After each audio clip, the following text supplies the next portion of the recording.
आज की ये वीडियो बहुत ज़्यादा इंपॉर्टेंट होने वाली है, क्योंकि अभी तक अपन ने जितनी भी प्रोग्रामिंग करी है सिंपल वाली, उसमें अपन ने सबसे पहले वॉइड मेन लिखा है। वॉइड मेन लिखने के बाद अपन ने करली ब्रैकेट ओपन करने के बाद कुछ स्टेटमेंट डिक्लेरेशन का लिखा है, और एग्जीक्यूटेबल स्टेटमेंट में अपन ने इनपुट प्रोसेस आउटपुट से रिलेटेड कुछ कुछ स्टेटमेंट लिखे हैं। जैसे extend the values of two variable में हम 3-4 स्टेटमेंट प्रोसेस के लिए लेते थे, तो यहाँ पर क्या हुआ अभी तक कि हर स्टेटमेंट एक के बाद एक के बाद एक के बाद एक के बाद एक के बाद एक के बाद एग्जीक्यूट होता है। तो अभी तक जितनी भी प्रोग्रामिंग करी उसमें यही सीक्वेंस फॉलो हुआ कि सारे स्टेटमेंट एक के बाद एक के बाद एक के बाद एग्जीक्यूट हुए। अब अगर मुझे किसी स्टेटमेंट को मान लो कंट्रोल करना है, मतलब ये स्टेटमेंट कभी चले कभी नहीं चले, मतलब ये चलेगा ये भी चलेगा ये भी चलेगा, ये कभी चलेगा और कभी नहीं चलेगा, उसके बाद ये स्टेटमेंट चलेगा और ये स्टेटमेंट चलेगा, तो सी लैंग्वेज हमें एक टूल प्रोवाइड करती है, हमें कुछ स्टेटमेंट्स प्रोवाइड करती है जिनको कंट्रोल स्टेटमेंट बोला जाता है। तो सी लैंग्वेज में हमें कुल 5 कंट्रोल स्टेटमेंट मिलेंगे, जिसमें पहला है डिसीजन मेकिंग कंट्रोल स्टेटमेंट, दूसरा है इटरेटिव कंट्रोल स्टेटमेंट, अगला होगा मल्टीपल चॉइस, अगला होगा ट्रांसफर ब्रेक एंड कंटिन्यू आएगा, अगला होगा jumping go to label statement. तो यहाँ पर हमें जो सबसे पहले जो डिसीजन मेकिंग स्टेटमेंट पढ़ना है, उसमें हमें ईफ स्टेटमेंट को अच्छे से समझना है। अगर हमने ईफ स्टेटमेंट को अच्छे से समझ लिया तो प्रोग्रामिंग के बहुत सारी दिक्कतें हमारी खत्म हो जाएगी। तो ईफ स्टेटमेंट को पढ़ने के पहले हमें रिलेशनल ऑपरेटर को समझना पड़ेगा। रिलेशनल ऑपरेटर में कुछ सिंबल आते हैं, less than equal to, greater than equal to, double equal to और नॉट इक्वल टू। ये जो ऑपरेटर है ये दो वेरिएबल्स के बीच में रिलेशन बताते हैं, दो वैल्यूज के बीच में रिलेशन बताते हैं। अगर मैंने लिखा a लेस देन b, इसका मतलब होगा कि a b से छोटा होगा। अगर मैं यहाँ पर लिखता हूँ लेस देन इक्वल टू, तो इसका मतलब होगा a b से छोटा होगा या बराबर होगा। अगर मैं लिखता हूँ ग्रेटर देन, इसका मतलब होगा a b से बड़ा होगा, b छोटा होगा। अगर मैं यहाँ पर डबल इक्वल टू लगाता हूँ, इसका मतलब होगा a और b दोनों बराबर होंगे। और अगर मैं नॉट इक्वल टू लगाता हूँ तो इसका मतलब होगा a और b अलग अलग होंगे। तो सिंपल सा मैंने यहाँ पर एक इंट्रोडक्शन दिया कि रिलेशनल ऑपरेटर क्या होते हैं, दो वेरिएबल के बीच में रिलेशन को फाइंड आउट करते हैं। तो अपन अगली हेडिंग का डालना है अपन को ईफ स्टेटमेंट। तो यहाँ पर ईफ स्टेटमेंट जो है वो डिसीजन मेकिंग स्टेटमेंट है। तो नीचे अपन कॉपी में लिख सकते हैं कि we use if statement by 4 types. मतलब हम कितने तरीके से यूज़ कर सकते हैं इसको, 4 तरीके से हम ईफ स्टेटमेंट का इस्तेमाल कर सकते हैं। नंबर 1 होगा ईफ, नंबर 2 होगा ईफ एल्स, नंबर 3 पर होगा ईफ एल्स ईफ, और नंबर 4 पर होगा नेस्टेड ईफ एल्स। ठीक है, तो यहां पर हमने 4 तरीके लिखे ईफ के। अब यहाँ पर सर ईफ को कब इस्तेमाल करना है, ईफ एल्स को कब इस्तेमाल करना है। देखो मेरी बात सुनो, कंडीशन का अगर केवल एक ही पहलू होगा तो वहाँ पर हम लगाएंगे ईफ। कंडीशन के अगर 2 पहलू होंगे तो वहाँ पर लगेगा ईफ एल्स। क्या मतलब हुआ सर, कॉइन को अगर सिक्का जो होता हमारा, इसको अगर अपन उछालेंगे तो या तो हेड आता है या टेल आता है। इसका मतलब सिक्के के 2 पहलू है। इसी का मतलब होगा कंडीशन के 2 पहलू है। अमिताभ का शोले पिक्चर में जो मूवी में सिक्का था, उसको जब वो उछालता था तो हेड ही आता था, क्योंकि दोनों तरफ हेड था। इसका मतलब उस सिक्के का एक ही पहलू है, तब हम लगाएंगे ईफ। मैंने कहा कि फलाने बंदे से जाकर मिल ले, तेरा काम हो जाएगा। वो बंदा नहीं मिला तो काम नहीं होगा। मैंने कहा वहाँ चला जा, वहाँ पर तेरे को 2 लोगों में से कोई मिलेगा ही मिलेगा 100%। सर नहीं मिला तो नहीं, मैंने बोला कि मिलेगा, इसका मतलब तेरा काम हो जाएगा। पहला मिलेगा तो काम हो जाएगा, वो नहीं मिलेगा तो दूसरा 100% मिलेगा तो काम हो जाएगा।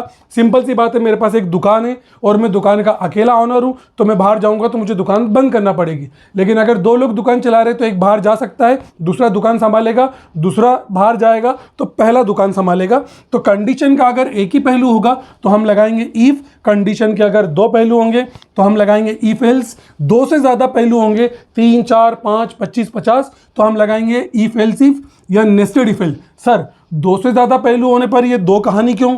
ये 2 कहानी इसलिए क्योंकि कुछ काम इफ एल्स इफ से नहीं परफॉर्म होंगे, तो हमें उसे नेस्टेड इफ एल्स से अंजाम देना पड़ेगा। तो सबसे पहले हम इफ का पहला पार्ट डिफाइन करेंगे। Number 1 if. ईफ जो एक डिसीजन कंट्रोल स्टेटमेंट है, तो नीचे लिखेंगे अपन सिंटेक्स ऑफ ईफ। तो ईफ के मैं यहाँ पर 2 सिंटेक्स लिखूंगा।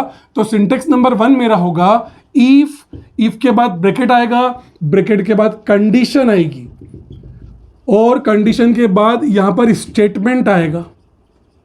पहला सिंटेक्स।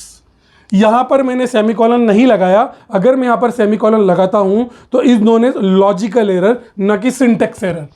इफ का जो दूसरा सिंटेक्स होगा वो होगा इफ के बाद क्या होगी, कंडीशन होगी। कंडीशन के बाद मैं करली ब्रैकेट ओपन करूंगा, मैं यहाँ पर स्टेटमेंट 1 लिखूंगा, सेमीकोलन स्टेटमेंट 2 आएगा, सेमीकोलन डॉट डॉट डॉट, आगे बढ़ते गए हम यहाँ पर स्टेटमेंट n आएगा, करली ब्रैकेट क्लोज। तो यहाँ पर मैंने इफ के 2 सिंटेक्स लिखे हैं। पहले सिंटेक्स में केवल एक ही स्टेटमेंट को हम कंट्रोल करेंगे और दूसरे सिंटेक्स में हम एक से ज़्यादा स्टेटमेंट को कंट्रोल करेंगे। सर यहाँ पर क्या हमें पहले सिंटेक्स में करली ब्रैकेट लगाना पड़ेगा?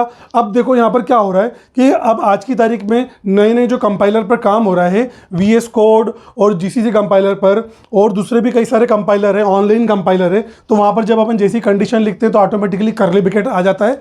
तो आजकल बच्चों की आदत ये बन रही है कि करली ब्रैकेट लगाना ही लगाना है, लेकिन अगर कई सारे इफ एल्स होंगे तो उसमें बहुत सारे करली ब्रैकेट आ जाएंगे। तो समझने वाली बात यह है कि अगर मैं सिर्फ एक ही स्टेटमेंट को इफ के थ्रू कंट्रोल करना चाहता हूं तो यहां पर मुझे केवल एक ही करली ब्रैकेट लगाने की ज़रूरत नहीं है, और अगर मैं एक से ज़्यादा स्टेटमेंट को कंट्रोल करना चाहता हूं तो मुझे करली ब्रैकेट लगाना पड़ेगा। अब दोनों सिंटेक्स को अपन समझते हैं कि क्या होगा। मैंने यहां पर मेन फंक्शन वॉइड मेन लिखा, वॉइड मेन के बाद मैंने सिंपल ब्रैकेट ओपन क्लोज करा, करली ब्रैकेट ओपन करा, ऊपर तो प्री प्रोसेसर आना ही है।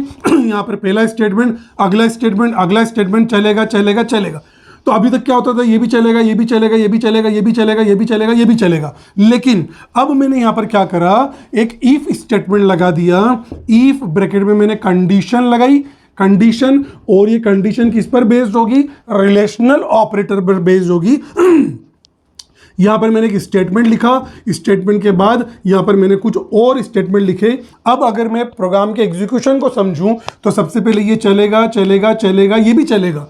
कंडीशन चेक करेगा कंपाइलर, सी लैंग्वेज कंडीशन चेक करेगा, किसकी मदद से, CPU की मदद से। कंडीशन अगर सही होगी तो स्टेटमेंट चलेगा, उसके बाद ये स्टेटमेंट चलेगा चलेगा चलेगा। क्यों चलेगा? क्योंकि ये इफ से रिलेटेड नहीं है, इफ ने केवल एक ही स्टेटमेंट को कंट्रोल करा है। एक बार फिर से समझते अपन, चलेगा चलेगा चलेगा चलेगा। कंडीशन चेक होगी, कंडीशन हो गई फॉल्स, अगर कंडीशन फॉल्स हो जाएगी तो ये स्टेटमेंट नहीं चलेगा, उसके बाद ये स्टेटमेंट चलेगा चलेगा चलेगा।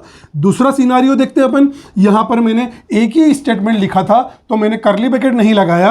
अब मैंने यहां पर करली ब्रैकेट ओपन करके यहां पर एक से ज्यादा स्टेटमेंट लिख दिए, करली ब्रैकेट क्लोज कर दिया और मैं बाहर आ गया। अब क्या होगा, यहां पर ये स्टेटमेंट चलेगा चलेगा चलेगा चलेगा, कंडीशन होगी चेक, कंडीशन हो गई ट्रू, तो ये स्टेटमेंट भी चलेगा, ये भी चलेगा, ये भी चलेगा। उसके बाद यहां पर होगी कंडीशन यहां पर, और ये भी चलेगा।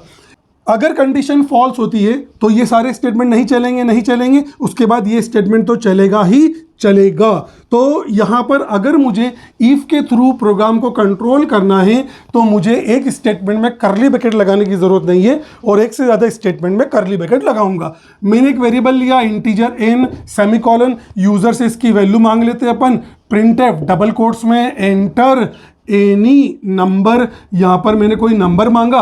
अगला मैंने स्कैनएफ लिखा, स्कैनएफ में %d आया, डबल कोट क्लोज, m% आया। मैंने यूजर से एक नंबर लिया और मुझे चेक करना है कि वो नंबर 10 से बड़ा है, ये चेक करना है मुझे, छोटा है ये चेक नहीं करना है, केवल चेक करना है मुझे 10 से बड़ा है। तो मैं यहाँ पर एक कंडीशन लगाऊंगा, इफ कौन अगर n बड़ा है 10 से, n इज ग्रेटर देन 10, तो यहाँ पर मैंने रिलेशनल ऑपरेटर का इस्तेमाल करा। तो मैं यहाँ पर क्या लिखूंगा, printf given number is greater than 10।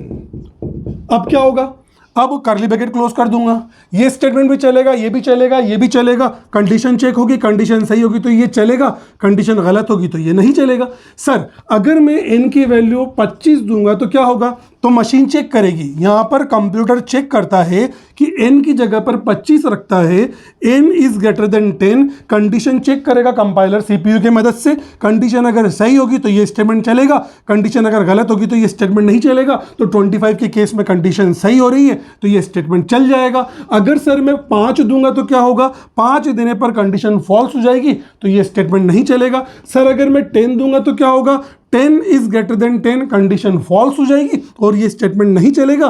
तो इफ का सिंपल सा मीनिंग है कि अगर मैं इफ का इस्तेमाल करता हूं, जो स्टेटमेंट लिखूंगा वो कंडीशन के सही होने पर चलेगा और कंडीशन के गलत होने पर नहीं चलेगा।